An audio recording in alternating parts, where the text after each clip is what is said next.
salaamaaleykum. aleykum salaam. waaw mais grand bi dafa mel ni yaa ngi ci mbeddum Paris yi de. waa gis nga lool de ah. macha allah macha allah maa ngi lay ziar. maa ngi lay delloo ziar bu baax di la nuyu. dolli ziar naka mbir yi mi ngi dox maa ngi ci jàmm maa ngi lay fay. ñu ngi sant yàlla bu baax a baax a baax fu may njëkkee ak yow. mais namm naa la maa la raw nag. mais Mamadou Ali fu may njëkkee ak yow nag moom mooy dégg nga waxtaan bu ñu doon waxtaan jamono ji yëpp. ci problème Gris Bordeaux ak Gaston Mbengue. yow xamante ne la quelqu'un boo xamante ne côtoyé nga Gris Bordeaux waaye côtoyé Gaston Mbengue bëri. est-ce que tey jii mun neen xaar ci Mamadou Ali Ndiaye mu dox ay jéego pour Gris Bordeaux Gaston Mbengue mun a retrouver wu wala dox ay jéego pour vraiment problème boobu mun a régler wu wala am benn conseil booy sànni fii ci live bi pour loolu mun a régler wu vraiment. mais bien sûr xam nga pour man foofu wax sax waru fa am c'est parce que diggante Fass la ak Gaston Mbengue xamante nañu et puis yàgg nañ trop te Gaston dafa mus a taxaw waa Fass donc tey foofu warul mun a def de leen tey lu dul rafet quoi en fait du dëgg. wax ji boo ko déggee c'est vrai tey nit mënul imaginer le fait que ni tey un Gaston Mbengue yëkkati 10 millions nga jox ko Gris Bordeaux te pour te dire que ni jox ko ay kilifaam jox ko kenn mais loolu boo gisee li koy waral mooy que ni rek jàpp na ni Gris Bordeaux rakkam la doomam la soxla na combat bam mu woo ko comme tout le temps ñëw je pense que ni ñu wax seen wax mu yëkkati xaalis jox ko pour man wax ji warul woon jëm kaw en fait en quelque sorte wax la joo xamante ni waroon na mën a yem ci ñoom ñaar te quel que soit lu mu métti métti je pense que ni Gris Bordeaux Gaston grand la lu mu métti métti bu waxtaanee ak moom war nañoo mën a trouver un terrain d'entente quoi du dëgg. mais bon après nag di génn ci presse bi kii di wax fii kii di wax fële pour man daal rafetlu ma ko quoi te lu mën a ñàkk la en fait du dëgg. te bon père Gaston tamit bon ñëpp xam nañ ko xam nga tey bu ñu demee ba làmb sax ñëpp di ci wax ñu ak si ci fii wax dëgg yàlla am na lu mu ci def. liggéey na ci liggéey bu am solo du dëgg. donc tey war na mën a def aussi la part des choses dans l'avenir bàyyi affaire kii sama doom la kii sama xarit la ba nga xamante ni lépp lu muy def aussi rester dans le cadre professionnel donc c'était pas dans ses habitudes nag mooy que ni tey man ku may yëkkati la jox 10 millions ci àdduna wax dëgg yàlla dinañu xaatim ay kayit yoo xamante ni da lay leer na ni la war xam nga ko loolu ci loolu nga may xaar man ci loolu la lay xaar du dëgg. te beneen bi aussi Gris Bordeaux tam am na ay kilifa buy waxati mu seq ay kilifa yi Gris Bordeaux ba nga xamante ni ay ñaari kilifa bu ñu seqee mënul peut-être que ni dérapage yi du ci am parce que ay kilifa ñu ko seq ñoom dañuy régler seen problème xam nañ ko. nga ne ci sa xel bu gàtt nga jàpp ni loolu daal moom mooy lu gën a yenu maanaa. waaw moo gën a yenu maanaa quoi tu vois. donc tey jii aussi de l'autre côté aussi Gris Bordeaux tey lu Gaston nekk grand bu fekkee dafa bëgg a jël yël yi mu teg ko ci yoon am na ay kilifa président mi ngi fii Moustapha Guèye mi ngi fii comme ils l'ont toujours fait. donc tey jii buñ ko woowee dañu bëgg sa combat comme ci monté bon dina la waxal ak père waxal Abbas wala waxal ak Moustapha Guèye nga xam ni ay kilifa ñooy dox sa ay mbir quoi xam nga ay kilifa nag lu ñuy dox wax ju sew du ci am quoi donc pour te dire que ni rek lu mën a ñàkk la woon mais buñ doon dellu si waat à derrière je pense que ni def les choses dans les règles de l'art fexe lépp lu ñuy def ak lu ñuy wax kay tënk ko après li ci des moom je pense que ni warul mën a am problème quoi mais ñaar ñi nag bu ñuy joxantee kàddu ba pare parce que xam nga nag léegi Sénégal xam nga attention il faut que nit ñi di bàyyi xel ni lu xewi Sénégal mooy nit ñi amatuñu kàddu liñ lay wax ak li am ça fait deux ans. allo. waaw. comprendre nga. waaw tey parce que ni Gris Bordeaux aussi. dans l'autre cadre war comme professionnel bi muy wootee aussi. war na mën a nekk war ne père Gaston bu ko woowee pour combat ne ko grand wax la samay kilifa quoi. waaw. ma ni ko aussi beneen bi mooy xam nga ne naa la dafa am lenn loo xam ne aussi man bëgg naa nit ñi di ci bàyyi xel. parce que des fois boo gisee promoteur ak lutteur di wax ba d'accord ci kàddu ñu génne sa kàddu jox la ko. parce que aussi ku ci nekk nag war na mën a sàmm li nga xamante ni moo dox sa digganteeg sa morom. du dëgg. donc tey Gris Bordeaux amul woon pour génn di laaj xaalis waaye dañ ma jox xaalis bi parce que ñoom ñaar biñ koy lijjanti kenn nekk fa woon presque kenn nekk fa woon donc ça ne fait pas lieu d'être pour man quoi. lu ñu waroon a waxtaanee la mu rafet du dëgg. waaw sama xel bu gàtt daal loolu laa ko gisee quoi. am na solo léegi mu am ñu may laaj yaa ngi wax léegi waxu kilifa Gris Bordeaux peut-être dafa waroon délégué ay kilifaam ñu waxtaan ak Gaston Mbengue am na ñuy bind naan est-ce que Tapha Gueye est au courant du combat de Gris Bordeaux au courant maanaam est-ce que Gris Bordeaux déggul na ci Tapha Gueye yow nee nga ma yow ak Tapha Gueye benn ngeen yow Tapha Gueye Moussa Fall benn ngeen est-ce que Tapha Gueye naturellement en tant que directeur technique de l'écurie Fass gisoon nañ ni coow lu bari amoon na ci journaux yi jamono ji ñu que Tapha Gueye n'est pas au courant mais am na ñu génn réagir ne loolu amul Tapha Gueye lépp li nga xamante ni Gris Bordeaux mu ngi ci Tapha Gueye mu ngi ci yow ma bëggoon la ci laaj est-ce que am nga ci ay information non xam nga tey àdduna bu ñu bëggee defar il faut que ñuy wax dëgg xam nga tey pour man bu Gris Bordeaux associé woon Tapha Gueye ci li muy def xëy na fii yëpp duñ fi àgg wala wax ji yëpp du fi am du dëgg. Moustapha Gueye il est pas au courant bu Moustapha Gueye nekkoon au courant ci lii yëpp nii donc wax dëgg yàlla coow lii du ci am Moustapha Gueye bi muy nekk di nekk au courant di dox combat Gris Bordeaux coow bu bëri amu ci à part Gris Bordeaux lépp lu mu bëgg dana ko am suba ba ngoon donc il faut que ñuy arrêter de tourner autour du pot arrêter de tourner autour de la question tey Gris Bordeaux xam nga lu mu war a def tey dem seeti Moustapha Gueye dem seeti ay kilifaam waxtaan ak ñoom jéggalu et puis teguwaat ci yoon quoi en fait man je pense que ni loolu laa koy digal parce que nit boo amee ay kilifa da nga leen di fonk kenn du jiital say ay kilifa ba pare nag di leen faxatal xam nga ni rafetul ngay dégg sax ñu naan la ay Moustapha Gueye il est au courant rek dafa rafetul sax en fait ci diggante Gris Bordeaux ak Moustapha Gueye parce que lu mu ci mën ci doon il faut xam nga fii fàtte xaju fi Gris Bordeaux ku xam Moustapha Gueye Gris Bordeaux jaral na ko lu nekk ci àdduna mais aussi nit jër bi moom dañ ko koy jox ma ni nit day am kilifa waaw tey coow li war ñu ci woon sax dégg Gris Bordeaux coow li kiñ ci waroon dégg mooy ay kilifam ñuy wax te kilifam moi si Moustapha Gueye était au courant de tout ça def démarche yi kon tey mais est-ce que Moustapha Gueye est le manager c'est Khalifa Dia te moom dégg nañ ko ci coow li waaw mais par contre mooy li ba tey xam nga bu ma la waxee benn la rek sotti keeg def la parce que Khalifa Dia ak ñoom ñëpp su fekkoon te ni tey Gris Bordeaux def na li mu waroon def du dem bay récupérer xaalis Khalifa Dia ñoom ñooy dem récupérer xaalis bi mais loolu yëpp amu ci donc après il faut qu'on arrête de tourner autour du pot en fait du dëgg xam nga xaalis sax balaa nga koy jëli da ngay doom toog ak waxtaan ak say kilifa ñu leen la jëli ko bu ko jëli wala na ko Khalifa dem jëli du dëgg mais loolu yëpp amu ci pour te dire que ni nag après il faut qu'on arrête de dire Gris Bordeaux lii Tapha Gueye lii Gris Bordeaux moo deful li mu war def rek bi muy jëli xaalis bi kenn forcé wu ko moo dem jëli li ko boppam donc après il faut lu ci mënti am nag c'est vrai que ni dina ci wéet parce que gisul à part Khalifa Dia dégg ko kenn ci wax nit ñi ñu ngi toog di ko seetaan et c'est comme ça donc ça n'a pas été en fait mbir yi nag nañ ko delloo fi war a nekk mooy nañ ko teg ci loxo kilifa yi quoi moi je pense que ni daal loolu moo gën a yendu maanaa quoi moo gën a rafet tamit am na solo mais am na itam ay questions yu ñëwaat assez souvent ci commentaire yi ñu ne est-ce que le fait que la proximité de Moustapha Gueye avec les autres lutteurs est-ce que wàññiwul crédibilité au sein de l'écurie Fass non c'est du n'importe quoi il faut attends moi je veux dire loolu c'est du n'importe quoi xam nga lu tax c'est du n'importe quoi gis nga nit ñi il faut que nag ñuy jiital lenn on est des sportifs à la base Moustapha Gueye c'était un ancien lutteur un sportif international te bës yow li ma lay wax nii yaa am ko gën a xam du dëgg tey këram kenn jox ko mu lekk kenn jox ko mu naan gis mais tey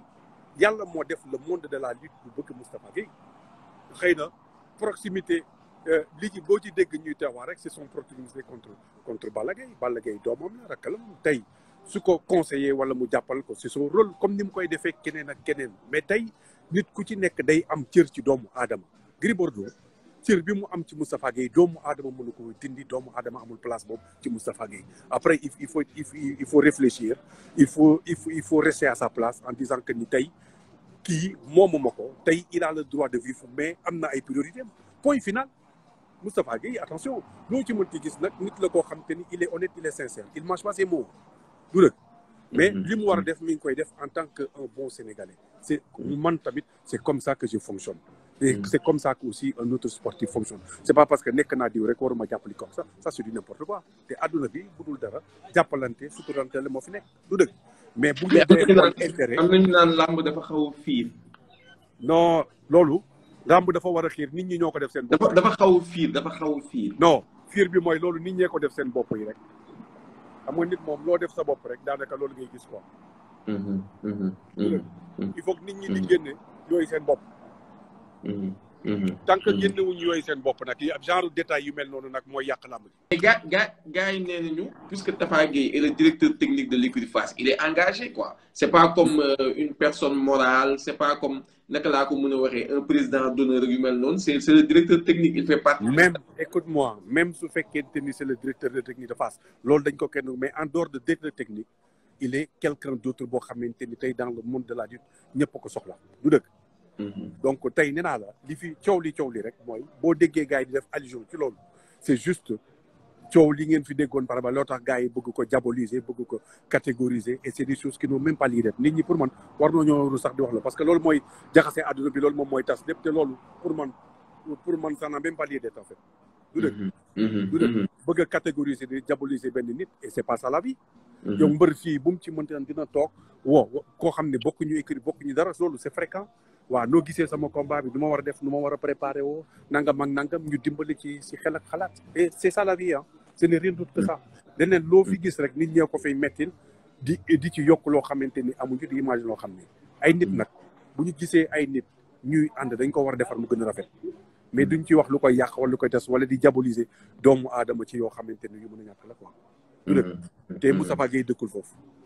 c'est un grand monsieur donc il faudrait que nag aussi nit ñi respecter loolu quoi du dëgg et loolu c'est important très très très important parce que bu dul dara lii sport la rek ah mbër un temps la bien déterminé après la vie continue du dëgg pour chacun du dëgg et voilà mais loolu yëpp nag comme je te dis rek lu fi nekk rek mooy ñu rafetal ko quoi man ci sama xel bu gàtt xam nga làmb dafa xaw a particulier xam nga comme yow li nga wax lu Tafa Gueye am droit lu Mamadou Ali Ndiaye am droit Gris Bordeaux tamit war na mun a am droit boobu war na mun a am jublu ci combat mu am la liberté choisir ñu mu ci bëgg a àndal ànd ceeg ñoom ñu mu ci wóolu ànd ceeg ñoom xool lan mooy nekk staffam est-ce que loolu da nga ko ci war a reprocher quoi que ce soit. non di laa la xamal lenn de dans ce sens là Gris Bordeaux lu mu def ci àdduna lu dul ànd ak Moustapha Gueye il a tort sur toute la ligne. waaw ku koy digal loolu moo koy bien sûr loolu moom maa la ko wax après nag nit ku ci nekk nag mën nga def lu la neex wax lu la neex mais si on cherche seulement la vérité su fekkente ni rek nit dafa bëgg je vous en prie on est ensemble ça bouge pas c'est du dëkk donc bu fekkente ni daal bëgg nga digal Gris Bordeaux lu baax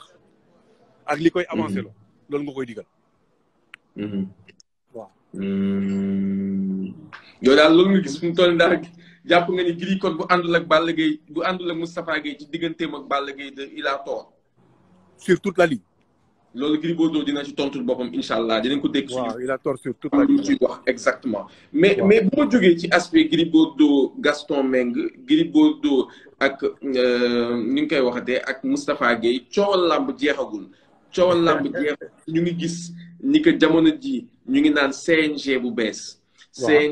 wala boog président CNG bu bees yow lan mooy sa jàngat déjà ci bilan wu CNG de 1994 à 2020 boo doon tiré bilan wu CNG naka nga koy ban genre bilan ngay wax. bon xam nga tey defal la un bilan sur CNG ça va être un peu compliqué du dëgg parce que dunduma ko li ma ci am mooy peut-être que ni rek des fois malentendu yi am ak yi nga xamante ni am na ci biir làmb ji ci dagg yeeg gars yi di ci wax du dëgg parce que pour te dire que ni nag domaine boobu man du ma ci sori parce que domaine la boo xamante ni maîtriser wu ma ko trop du dëgg mais li ma la mën a daal xam daal ci gàttal xam nga tey docteur Alioune Sarr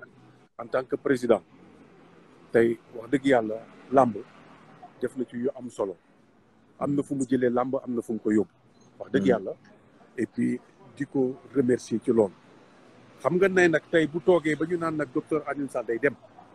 parce que ni ki nga xamante ni tey moom la ñu bëgg mu remplacer Alioune Sarr il faut que mu nekk un homme boo xamante ni il sera à la hauteur ça veut dire que ni un fédérateur tey kuy jiitee dara ci lu mu mënti doon ci Sénégal rek il faut que nga nekk un fédérateur mooy def loo xamante ni te lépp looy def ñu waxtaan teeg ñëpp ba nga xamante ni rek ànd bi dina mën a rafet su ko defee ni nekk sur la mën a longueur d'onde pour avancement lamb. est-ce que yow mën nga ma wax rapidement yow pour président CNG bu bees bi lan la ñuy xaar ci moom ban profil la war a am. xam nga président bu CNG xam nga moo tax nee naa la képp koo xamante ni tey jii da ngay jiite benn structure bu mu mënti doon il faut que nga nekk un fédérateur nit koo nga xamante ni da ngay lépp looy def rek dafa war a mën a boole ñëpp ñu ànd liggéey ñu teg ko ci yoon ku ci nekk am rôle président bi nag moom ci boppam choisir équipe am ñu ànd ñu liggéey kenn ku ci nekk nag sa rôle ñu jàppale la ñu jéem a dox te nag lépp lu ñuy def nag mooy que ni nag di ci waxtaan ak le monde de la lutte di rek ñëpp nga xamante ni rek amul dara loo xamante ni luy am ci làmb ji la et personne n'est au courant le problème je CNG je pense que c'est ça communication bay des mais ki nga xamante ni tey jii wax dëgg yàlla moo fas yéene waat jiite CNG bi je pense que ni ak li fi jot a xew yëpp war na ko mën a jox une petite idée ci CNG bi li koy doxal léegi lu ñuy waxtaane la ak ku ci nekk fañ la war a teg ñu teg la fa wax nga ko ku ci nekk la nga capable ñu jox na ko tey nag la moon àdduna bi dafa dox bu àdduna bi doxee il faut nga ànd ak ñi nga xam ni tey ñoo ànd ak jamono bi di mooy digital bi ci wàllu communication bi marketing bi parce que loolu c'est devenu indispensable ci structure bu mu mën ci doon donc yooyu il faut que nag ki nga xamante ni tey mën na nekk ci bopp bi mën na am possibilité am capacité yooyu pour mën a wax dëgg yàlla liggéey ci CNG bi sinon ça va être très compliqué mu am coronavirus bi nga xamante ne mu ngi suñu réew nekk un peu partout dans le monde kenn xamul fu mu jëm ak moom championnat de football yi reprendre nañu à l'étranger yu mel noonu gars yi ñu ngi indi seen ay système dégg nga fi léegi waa ji mu ngi wax système code yi pay-per-view beeg yu mel noonu mais moom ay combat yi bu tax yow tu n'es pas inquiet pour Modou Lo Ama Baldé. mais yow loolu yëpp c'est ta faute en buzz. loolu c'est ta faute. mais Mamadou Ali man du ma promoteur. waaw xam nga yow doo promoteur c'est une chose Aliatou Jamal xam nga yow doo promoteur mais la solution yow yaa ko yor mais ñemewuloo ko nag c'est que xam nga tey li may wax toujours rek buzz yàlla defal na la xale bu ndaw nga demaguloo fenn ngay yor loo xamante ne Sénégal kenn yoroo ko indi fi pay-per-view bi di ci liggéey mais tey yow tu sais très bien que ak corona bi kenn mënul toog xaar corona bi muy jeex pour ñu mën a tëgg làmb wala def sport tey la solution comme un peu partout dans le monde gis nga le sport continue lépp continue mais ci ay règles mooy que ni nombre de personnes yu war a dugg bu beesoo loolu ci télé bi lañ koy seetaan droit de télévision ñii ci pay-per-view et ñun on a ça yow tu l'as mais par contre tu n'as aussi proposé wuloo dara loo xam ne teg ko ci daal bi coronavirus bi man maa yore solution bi promoteurs yi ñëw leen seet si ma ñu liggéey c'est la vérité ah c'est ça. wala sama gars yaa ngi tax gars yi may tooñ ci commentaire yi ñu ngi ma naan. non dinañ la tooñ parce que non c'est vrai li nga soit da nga ragal li ngay def wala ñemee ko mais la solution c'est toi ah. nee naa la il faut pas que aujourd'hui la solution c'est toi. Aujourd'hui man j'aimerais bien que Luc Nicolaï fasse Modou Lo Ama Baldé en pay-per-view. Mais est-ce que moom il est prêt à le faire en pay-per-view à huis clos est-ce que moom pare na pour def ko. connaissant la personne su amee kenn koo xamante ni ñeme na def loolu Luc Nicolaï te nee naa la Jamaïcain aussi il est prêt pour le faire donc pour xam nga loolu wax ju yàqu la xam nga nit am na ñoo xamante ni c'est des gens yoo xam ni ils osent dañu bëgg défi et puis c'est comme ça léegi là li fi am nii il faut trouver des solutions il faut oser t'amener dire que ni la solution c'est moi c'est pas parce que yow buzz la rek Lutte TV ni quoi que ce soit la solution c'est toi c'est personne d'autre et il faut que nag nit ñi jàppale la ànd ak yow ci liggéey su ko defee ne lamb mën a continuer mais kenn mënul toog ne da ngay tëj lamb ji ba corona bi jeex te nag lamb ji il faut que nga xam ni ñi ci dund dafa bëri ñi ciy évoluer dafa bëri xoolal léegi lutte simple bi mais mbër yi kenn ku ci nekk mi ngi ci gëm ñu bëgg a téye loolu yëpp mais te defuñu ni dara joxuñu leen kenn dara y a rien en retour mais y a un problème mais problème boobu nag ci ñi nga xam ne trouvé wuñ solution bi génn wuñ ko yow ci nga bokk et je pense que ni tu dois être capable de poser des choses sur la table nit ñi gis ko ñëw ak yow liggéey live bu samedi bi incha allah kon ñu indi ay solution mais ci combat boobu moo wax léegi muy Modou Lo Ama Baldé gars yi ñu ngi réclamer ne y a trop d'amateurisme dans la lutte mu andi ay innovation ci combat Modou Lo ak Ama Baldé comme moom xamee nañ ko def ay innovation vraiment mu xaar ay innovation ñu xaar ci moom ay innovation ci combat royal boobu noonu ñu am lamb différemment quoi ñu gis ni que kat vraiment promoteur yaa ngi dox ay jéego pour lamb gën a professionnaliser wu pour ñu gis beneen façon ci lamb ak même Gaston Mbengue aussi ci Balla Gaye Gris Bordeaux et cetera yeneen combat yi Sénégal Entertainment Group itam ci seen combat bi taxaw muy Gouye Gui ak Reug Reug ak Thialis tamit ñoom ñëpp est-ce que yaa ngi xaar ay innovation ci ñoom. mais bien sûr je pense que ni foofu la làmb tollu tey xam nga tey que ce soit Luc Nicolaï Gaston Mbengue GFM Entertainment tey peut-être que ni dañu waxagul mais tey jii que nit xalaatul di def làmb sans pour autant def ko làmb pay-per-view ça c'est une chose. mais maintenant nag par contre pay-per-view maa ngi ci côté innovation yi ñuy xaar. ci comme voilà bon léegi nag xam nga nag làmb buñ koy def te amul innovation ça veut dire que ni amul sens quoi en fait en quelque sorte tu vois. mais tey pour te dire que ni nag en discutant avec la personne parce que j'ai longuement discuté avec Luc Nicolaï te tey Luc Nicolaï en personne wax dëgg yàlla il est redevable envers la nation ak le monde de la lutte tous les sportifs. waaw dafa nag yow xanaa lu bees la. ah. xanaa loolu lu bees la. mais bien sûr xam nga tey comme mooy li ma la wax rek yàlla def na. yow Mamadou Aly Ndiaye man xamee ma la woon Luc Nicolaï de. mais xam nga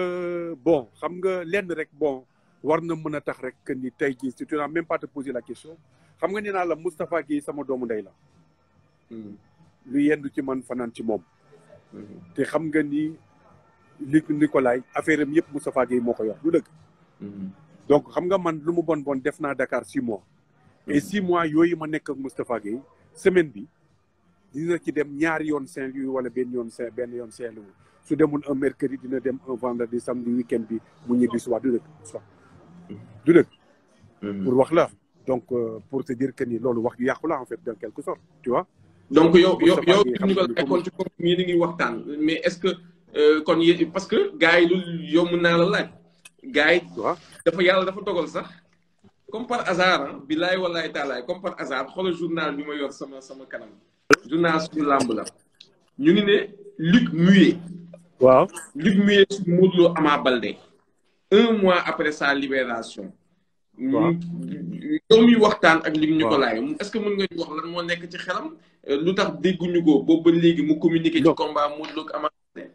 non c'est que xam nga tey c'est vrai bi mu génnee ba léegi dégguñu ko mais c'est tout à fait normal xam nga tey nit mënoo ñëw rek absenté pendant un moment ñëw rek bëgg a wax bëgg def non il faut que nag nga consulter sa entourage di waxtaan ak ñoom ba pare boo waxtaanee ñoom exactement xam tey yow tey mbépét yi nga am ci làmb bi mais c'est une chose mais loolu da nga koy waxtaanee ba pare boobu leer na ne léegi leer na ci sa bopp entourage laa bu boobaa nga soog a génn ne waaw voici nag ce qu'on propose maintenant tey pour amateurs yi et pour les lutteurs nii la ñu bëgg a doxalee du dëgg mbir yi noonu lay doxee te tey comme li ma wax rek tey Luc Nicolaï je pense que ni communication bi yéen ñëpp ñoo ngi leen ciy remercier mooy journalistes yi amateurs yi xam nga sax sànq mi waa ji mi ngi koy wax naan ko waaw Luc Nicolaï moom day jël risque nit la koo xamante ni tey day innover te loolu ñëpp xamee nañ ko Nicolaï tey wax dëgg yàlla li nit ñi wax nag dégg na ko parce que xam nga réew mi ñu nekk kilifa réew mi muy le président Macky Sall bu askan bi di wax dañ leen alors bu askan bi di wax dañ leen di déglu xam nga bi askan bi yëpp waxee ne ko président dañ lay ñaan wax dëgg yàlla Luc Nicolaï nga dimbali ñu ko nga trouver ñu solution nga bàyyi ñu ko président dégg na ko bàyyi na ko loolu mooy wax ji fi am yëpp nag mooy yéen ñoom Lamine amateur yëpp mais tey nag Luc Nicolaï il s'est remis question en disant neexul ba neexul man le monde de la lutte teg nañ ma foo xamante ni xëy na man yaakaaru moon ni teg nañ ma foofu muy amateur yeeg ñëpp donc tey je me dois tey de leur faire plaisir je me dois def li nga xamante ni tey jii moom la ñuy xaar ci man mooy innovation créer yow chose yoo xam ni gars yi xaare wuñ ko woon créer événement et puis nag aussi dans le cadre aussi développer la lutte ça veut dire que ni rek mbapat yi ça veut dire que ni tey du rek bëri dóor ponkal yi di bëri mais tey war na mën a créer ay mbapat yoo xamante ni tey mbër yi dinañ ci gis seen bopp parce que làmb ji bu ci kanamee tuuti ku jaarul mbapat doo yàgg ci làmb ji parce que boo xoolee tey lutte simple bi li mu indi ci li mu créé xool ko mbër yi mu fi génne tey Reug ay Franc Serigne Ndiaye ni koy waxeeti sax ay ordinateur du dëgg ay Malika général Malika gars yooyu ay nga xamante ni tey jii kenn bu ay ñoom booy fay kenn bëggul jël seen avance mais à ton avis bu ci kanamee tuuti bu lamb yi gën am na ñoo xam ne sax gisaguñ leen dégg leen buñ la déggee mais yow ça veut dire que ni lamb te bu amaatee lamb ju neex lay doon parce que ay bërikat ñoo koy seq ci leen biir mais intérêt nag développer làmb ci côté mbapat yi foofu la amee importance foofu la amee rendement pour que ni nag lutteurs yi ñoom ci seen bopp ku ci nekk di ci mën a gis sa bopp di ci am looy fort tamit di yóbbu sa kër. non incha allah xam nga comme li ma lay wax rek tey yàlla def na Luc Nicolaï ñoo ngi waxtaan te incha allah bon mun ngeen jàpp ni rek ci léegi ci staffu Luc Nicolaï Enco la bokk incha allah bu ci yàlla andee et puis si tout se passe bien parce que Luc war na ñëw Paris su ko defee ni ñu mën a toog waxtaan boucler les angles et à partir de là-bas les dés sont jetés après c'est parti parce que xam nga. ah da nga kon yow daal da nga bëgg a jàppale Luc Nicolaï am na solo parce que man maa ngi déggante ak moom de temps en temps mais wax dëgg yàlla waxuñu waxu làmb waxu yeneen wax la ñuy wax yu dul waxu làmb donc man ça m'inquiétait un peu. journaux yi ñu ngi koy bind et tout man pour man saa est-ce que parewul ci làmb nekkate yoo kon. non mu ngi liggéey en douce ci Modou Lo Ama Baldé ak ci mbapat yi. non amateurs yi dañ kontaan ren moom xam naa ko amateurs yi ak mbër yi danañ kontaan te li ñuy xaar ci moom dinañ ko gis. là pour wax la ni nag il est dans une autre dimension tey wax dëgg yàlla nee naa la li nga xamante ni moom la amateurs yi ak mbër yi di xaar ci moom il veut vraiment être à la hauteur. tey moo waral tekki. voilà loolu xam mooy moo tax nee naa la. li muy def nag il parle avec son entourage son staff nitam yëpp nga xamante ni tey wax dëgg yàlla comme li ñuy wax rek lu mbooloo bokk waxtaane ko bu génnee rafet bu génnee ñëpp gis ci seen bopp. du dëgg. am na solo te yow xam nga ma man je suis un grand sportif. tey lépp lu may dugg rek il faut que askan bi tam gis ci seen bopp xale yi gis ci seen bopp dans ce domaine du dëgg. en fait parce que le but du jeu mooy fexe développer loo xam ni ñoo ko moomal suñu bopp mooy làmb. mais ma déggoon benn wax boo xamante ne ñu ne Luc def na ay réunion avec le staff gars yi ñu ma Babacar Leewtoo mu ma ci doon poser ay questions ma ne ko man bokkuma ci staff bi man peut-être collaborateur la ci ay événements peut-être mais man bokkuma ci staff Luc Nicolaï ko mënu ma ci tontu mais est-ce que mun nga ñu wax ni que est-ce que yow mun nga ñu confirmer ni que il y a des réunions qui ont été tenues ci staff bi staffu Luc Nicolaï parce que man déggoon naa ci ay information yooyu noonu te réunion yooyu est-ce que mun nga ma wax le contenu des réunions est-ce que réunion yooyu ci Modou Lo Ama Baldé la wala ci mbapat yooyu nga may wax la wala dafa am yeneen combat yu Luc Nicolaï bëgg a tax. non c'est que comme li ma la wax c'est du sax Modou Lo Ama Baldé ah c'est une ensemble bi moom mooy nee naa la tey Modou Lo Ama Baldé c'est une chose parce que loolu moom moo fi nekkoon di xaar nit ñi du dëgg mais tey aussi y aura pas que Modou Lo Ama Baldé il faut que am leneen ak yeneen yoo xamante ni tamit dafa nar a am te dëgg nga ñu koy préparer donc loolu c'est pas sur une coup de tête loolu mu ne la mooy li ngay waxtaane booy waxtaan nag sa ay nit ak sa ay staff ngay waxtaanal donc c'est tout à fait normal donc c'est ce qu'il est en train de faire ah waxtaan ak staff am waxtaan ak am ni jàmm yi ba nga xamante ni daal wax dëgg yàlla képp koo xam ni ci yaa ngi ci staff Luc Nicolaï Enco di nga xam exactement fi ñu jëm fan la du dëgg bu waree génn bu wax ji waree génn nag bu boobaa dina génn su ko defentin rek ñëpp profité wu ci c'est parce que li mu bëgg a def ça sera vraiment pour tout le monde pour les amateurs et pour les lutteurs. am na solo kontaan naa trop ci dalal Mamadou Aly Ndiaye parce que tu as été très franc newoo fi di làkkal ay affaire vraiment da nga wax droit au but sa xalaat ci lépp loo xamante ne laaj na ko ma ciy kontaan bu baax di la bàyyi nga tàggatoo gars yi nga xamante ne ñoo ñuy seetaan ci live bi. non maa ngi leen di nuyu amateur yëpp nag wax dëgg yàlla ci leen ziar et puis vraiment aussi di rafetlu aussi seen intervention du dëgg ak seen suggestion aussi parce que maa ngi leen di seetaan du dëgg ay nit lañ ñoo xamante ne nag bëgg nañ làmb te tamit bëgg nañ làmb avancé te bëgg nañ tam ñu leen indil ay solution ci li nga xamante ni moom la ñuy def wala moom la ñuy wax du dëgg donc ça veut dire que ni tey solution làmb yow Beuz mi ngi ci sa loxo et tu es en partie waaw mais yow mi bokk staff Luc Nicolaï est-ce que pare ngeen pour liggéey ak man ci pay-per-view bi ñu limiter le nombre de places stade bi ñu mun ko def après coronavirus am na loo xamante ni mais xam nga am na loo xamante ni sax yow Beuz xam nga ko wax ju yàqu la parce que mine de rien je pense que ni Luc Nicolaï am na fu mu la teg te xam nga ni y aura un partenariat entre toi et Luc Nicolaï pour pouvoir évoluer. waaw mais partenariat bi may wax mooy bi ngeen may reproché mooy bi tëgg ci coronavirus bi def ko pay-per-view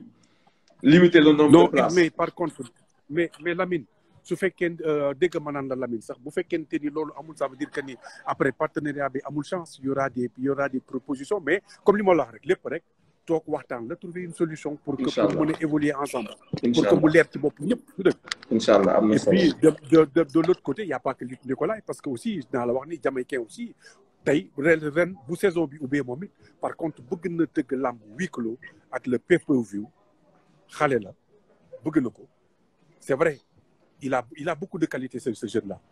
mais aussi il compte beaucoup ci yéen ñu mel ni yéen pour ngeen jàppale ko xale bu ndaw la xam nga bu ngeen jàppee ne Jamaïcain moo gën a ndaw ci promoteur yi fi nekk tey amul kenn koo xam ne tey am nga atam ay yemu am ne di tëgg làmb amul donc bu amee ñu gis ko muy tëgg làmb ça veut dire que ni tey dañ ko war a jàppale delloo njukkal jàppale ko pour mu mën a avancer li muy def du dëgg te yow aussi tu as un très grand rôle à jouer ci côté boobu aussi jàppale ko mu mën a évoluer parce que am na ay bëgg-bëgg te lii ngay wax ni bokk na ci ñi ko sañ ci bu tëgg lamb pay-per-view et il a des solutions et inchallah bu saison bi ubbee moom dina ko def ça c'est une certitude. keroog dama waxtaan ak Jamaïcain waxtaan bi tàng jër bu ñu bëri après ci commentaire yi naan buzz nooto waay yaa ngi kii Jamaïcain yaa ngi koy découragé loo c'est que mooy li may wax xam nga maag Jamaïcain suñu waxtaan dafa mel ni ñaari copains yu tëju ci néeg di waxtaan maag Jamaïcain day tàng jër c'est que suñu waxtaan mooy mel dafa am maag moom fu ñu jaar fu bari c'est quelqu'un boo xamante ne j'ai beaucoup d'estime pour sa personne et j'ai l'habitude de le dire maag moom dañuy toog ma ne ko kii kenn mënu koo tere nekk milliardaire lu tax kenn mënu koo tere nekk milliardaire xel bee fees te day jéem bëri ay idée di yëngu di dugg di génn ah waaw donc jàmbaar la yow jàppal ni bu Jamaïcain defee erreur ci nga bokk waaw parce que boo seetaanee ba mu def erreur ci nga bokk parce que xam nga li ñu naan rek wax ma dis-moi ton ami je te dis qui tu es te yow ak Jamaïcain tey kenn mënu cee dem bàyyi moromam donc tey bu Jamaïcain defee erreur rek yow jàppal ci sa bopp yow yaa ko def dëgg la pour wax la rôle bi nga am ci li Jamaïcain di def en fait en quelque sorte ak yéen ñaar seen ànd ak seen melokaan mu fee du dëgg donc tu dois être là pour le soutenir pour lui apporter des solutions jàppale ko ba nga xamante ni peut-être am na yenn yoo xam ne moom moo koy manqué su ko defee ñuy joxal ko su ko dem parce que day dem xale boobu non day kenn mënu koo tere dem incha allah nga bàyyi kooku moom day dem di yënga bàyyi noonu et puis nag maa ngi nuyu sama copain Lamine incha allah waaw Lamine wax dëgg yàlla ci liggéey bu rafet bu muy liggéey nag parce que Lamine wax dëgg yàlla il rentre maintenant dans le cadre vraiment professionnel léegi da ngay sawar sax ci déglu ko parce que tey boo ko gisee ni muy defee entretien am kafooree ñëpp ciy gis seen bopp et ça c'est vraiment professionnel et mu ci chaque année rek nga gis ko muy innover di changer fonctionnement am ak yooyu et vraiment c'est une bonne chose loolu moom gàcce maalam ak Babacar tamit nga xamante ne booy moom it kenn demul mu des wax dëgg yàlla ñi ngi yëngu ci di dox loo xamante ni rek wax dëgg yàlla rek pour indil amateur yëpp wax dëgg yàlla loo xamante ni dinañ ci mën a gis seen bopp kontaan information mais le monde de l'amateur yi gars yi lay topp yëpp buzz bu leen ko bàyyi ci jàmm parce que c'est lui qui a la solution pour bu làmb ci ubbee ñuy mën a tëgg làmb huis clos wala cercle restreint boo xam ne li ci des nag gars yi di jënd code di seetaan làmb ji foofu la jamono ji tollu tey mais mënuñoo toog di xaar naan ay Covid c'est vrai après il faut vivre avec maintenant il faut respecter les mesures et puis trouver des solutions pour évoluer. am na solo kontaan naa trop. on est ensemble ça bouge pas. merci beaucoup Mamadou Aly Ndiaye di remercier bu baax a baax ci disponibilité di ci kontaan. maa ngi nuyu le tigre de Fass c'est l'unique ñu naan ko Thiam Tafa Gueye le tigre de Fass. non le vrai tigre c'est Mbaye Gueye. non Mbaye Gueye c'est le xam nga Mbaye Gueye. waaw c'est vrai mën nañu wax ni le vrai tigre mais Tafa Gueye c'est le tigre plus. xam nga peut-être que ni xorom bi manqué woon ci Mbaye Gueye mi ngi ci Moustapha Gueye loolu yàllaa ko def nag. ah non dégg naa Mbaye Gueye kenn gënu ko woon siw Ndakaaru de. xam nga Mbaye Gueye c'était un athlète il était beau à voir Mbaye Gueye athlète la woon fini da nga koy gis bëgg ko parce que par guerrier bi mu doon athlète bi mu doon Moustapha Gueye c'était un guerrier un athlète mais li nga xam ne nag moom la mbëri amul la technicité avec la charme. ça c'est Moustapha Gueye. def naa fi sondage ku dàq bëri. ñetti bëri ci làmb ji. waaw. de 1990 à 2020 parce que ñun loolu la ñu mën a seetaan ci ay cassette ak en live. mais lu ëpp ci lu génn moom Tafa Gueye la sans werante. nu mu rawee gars yi non bu ñuy wax lamb rek pur et dur c'est Moustapha Gueye c'est personne d'autre. Technicité c'est le haut niveau. moom c'est Moustapha Gueye en dehors de Moustapha Gueye on va dire Balla Gaye point final. lu mu ci wane ci ay événements yu mag kenn wanewu ko ci. non ça c'est vrai. te tollul woon ni mbër yi. waaw toll woon ni mbër yi boo toll ni mbër yi sax di nga mën a wane technique. waaw et il a montré sa technicité toll ni woon mbër ni. Yékini mënul woon wane technique ndax nu poids bu mu toll la. bëri non doole yi bëri woon yow am na doole yu bëri xam ne bu bëri boo xam ne boo ko soxlaa amuloo technique mais il fait partie aussi des lutteurs très techniques attention. mais si. waaw way il est très technique Yékini mais c'est que nag aussi bu sa doolee bare am na yenn yoo xam ne doo ko sotti koy parce que c'est doole ji mooy def la différence. Yékini bu ko Baboy wëree nombo fa la lu mu fa def rek fa la bëree yam. mais loolu doole ji la rek fa la bëree yam te loolu doole jee ko ci génne. du dëgg non loolu nga foog ni doole la loolu du technique sans froid. technique ak sans. attends xam nga bu ñuy naan doole ça veut dire que ni nit day toll ci période boo xam ni il est électrique. xam nga boo defee électrique di nga def erreur tu vas te rattraper parce que différence bu ndaw boobu sa yaram di dégager kattan goog di dégager mooy dem moo tax Balla Gaye njëkk a daan. Sa Thiès da koy def parce que mi ngi woon ci Sa Thiès mais Moustapha Gueye à son époque da nga koy jekk bëgg ko daan mais ci ay fraction de seconde balaa mooy àgg suuf la lay daaneel parce que loolu la ñuy wax ni quand tu es en forme surtout en forme électrique c'est ça qui te permet même dans l'air tu fais la différence. am na ñuy tontu ci commentaire yi ne non d'accord ñu lamb Dakar la Moustapha Gueye ëpp technique attention bu ñu nee Moustapha Gueye ëpp technique c'est parce que man sama top 3 moom laa defoon numéro 1 c'est parce que dafa am combat lu ñuy woowee dafa am football nawetaan ak football championnat football Ligue des champions d'Europe mënul bokk. nawetaanu Sénégal ak Ligue des champions d'Europe bokkul. lamb yu ñuy bëree ci ay mbapat. lamb yu ñuy bëri ci ay combat yu ndaw bokkut ak tey ji loo xamante ne 15 millions de sénégalais dañ koy seetaan. ñu seetaan pënte yi ñaar nga jël benn risque bëri li nga bëri ak Lac de Guiers 1 jël benn risque bëri li nga bëri ak Khadim Ndiaye génnee spectacle ci haut niveau. xam nga tey bu ñu fàtte booy di nekk suñu koñ bi fii moo dàq football Messi yow da nga fàtte Alioune Diouf le lutteur sénégalais hors pair nga xam ni kenn mënulu ko dara kenn mënu ko jaar fenn. yow tu as fàttali que ni Moustapha Gueye comment il a tressé Alioune Diouf. Moustapha Gueye comment il a fait avec Mame Diambane. mais loolu c'est non par exemple lu mu génnee ci technique au haut niveau lu mu génnee ci technique au haut niveau amul benn mbër bu ko génnee Sénégal loolu moom je pense que du débat. au niveau waaw bu ñu côté wax na ko au niveau bokkul ak amateur. mais kontaan ci yow. non ça n'a rien à voir on est ensemble ça bouge pas.